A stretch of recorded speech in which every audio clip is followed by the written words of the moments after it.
大家好，今天的话，我们用一块白板来说清楚肺癌早期的5个关键信号。第一个就是我们最容易忽视的隐匿信号，就是一个持续性的咳嗽。其实这就是我们肺部的一个症状表现。对于咳嗽来说的话，一般是干咳为主。超过2周没有缓解，尤其是会有一些突发的一些金属音咳嗽。另外，对于我们吸烟慢支患者，咳嗽性质如果突然发生改变，比如说带血丝痰等等，就要引起我们的重视了。它的病理本质就是肿瘤刺激到了支气管黏膜，或者是阻塞气道了，或者是侵犯我们气道小血管了。其中容易出现的误区就是把它当成普通的感冒。如果抗生素治疗无效的时候，我们就需要警惕了。第二个就是我们最具警示性的信号，就是痰中带血。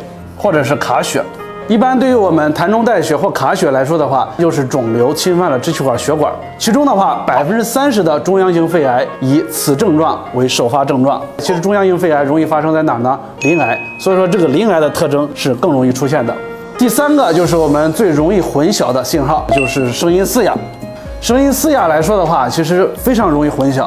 很多人很难把这个声音嘶哑和肺癌联系到一块儿。其实这个主要是肿瘤侵犯到喉返神经，或者是淋巴结压迫喉返神经所导致了。对于我们喉返神经，其实是人类进化的一个相对比较失败的一个点儿。为什么这样说呢？对于我们脑神经到喉部来说的话，它并不是走了直线最短的这样的一个距离，反而是往下顺着我们大血管绕了一圈，重新从我们气管分叉处上来。所以说走行的距离是非常长的。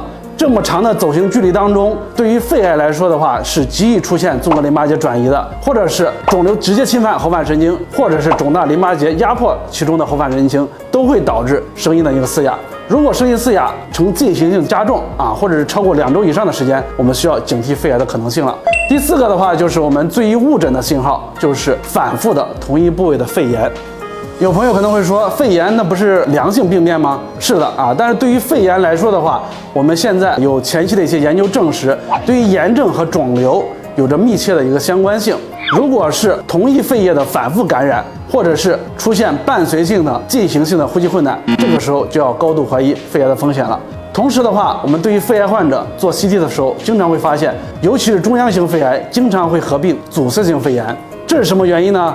因为对于肺来说的话，它就是一个吸气和呼气的一个脏器。如果是肿瘤压迫气管口的时候，它会导致吸气和通气造成了障碍，所以说呢，肺会导致塌陷，产生肺部炎症的这样的一个情况。所以说，对于我们肺癌来说的话，和炎症并存是相对比较常见的。第5个，也就是最危险的信号，就是我们没有症状。为什么无症状是最危险的因为对于我们肺癌来说的话，我们如果是有一些症状的话，我们能够做到早期发现、早期诊断。但是在临床当中，确实有相当多的比例的患者，这个比例在前期有数据，大概能占到70%，是没有症状的。只有体检的时候才能被发现。所以说，对于我们不定期体检，或者是等到我们有症状的时候才去查的时候，很多都已经是中期或者晚期了。所以说，对于我们没有症状的这些患者，如果是出现以下一些情况的话，我们需要及时的进行一个筛查。第一的话，就是对于我们长期吸烟的一些朋友因为对于吸烟来说的话，我们现在有非常充足的证据证明，吸烟时间越长，肺癌的风险是越高的。或者是之前有抽烟，但是戒烟时间小于15年的这些，我们也是要警惕的。第二的话，就是职业暴露，整体的这种工作环境不好、生活环境不好等等，比如说失眠暴露呀，或者是装修的氡气污染呀等等，这个也是我们非常常见的一些原因。第3的话，就是对于我们有一些慢性肺病病史的朋友们，尤其是合并慢阻肺这种慢性肺部炎症或者是肺癌家族史的，尤其要注意了。所以说，对于这些类型来说的话，即便是无症状，我们还是要做好定期的筛查和体检。请大家记好今天的我们5条关于我们肺部症状的一些内容，做到早筛查、早诊断、早治疗，这样的话才能提高整体的肺癌的一个预后。